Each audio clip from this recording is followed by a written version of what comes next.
Hi guys, pag-usapan lang natin to guys about sa for your information about sa driver license episode 2. Sana guys, ma-aware po tayo na kapag nag-conduct pa lang tayo, nag-enroll pa lang tayo sa accredited ng LTO na training school, nag-TDC tayo, PDC, at pumasa tayo dyan sa PDC, siyempre antayin natin certificate at ibibigay sa inyo kung pasado kayo.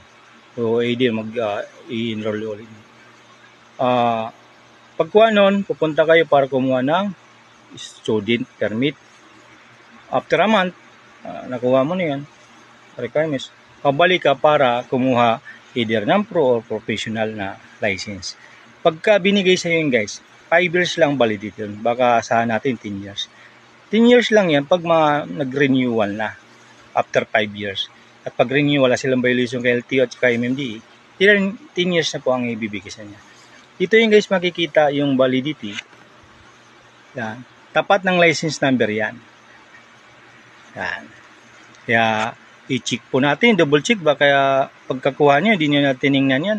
Yung pala, pag na-checkpoint kayo, expired na pala. Di additional na naman cost yan. Pagkakagastuhan. Kaya, ano pang natin nyo guys? I-share and like, or i-follow para updated ka sa ating usapan. Maraming salamat.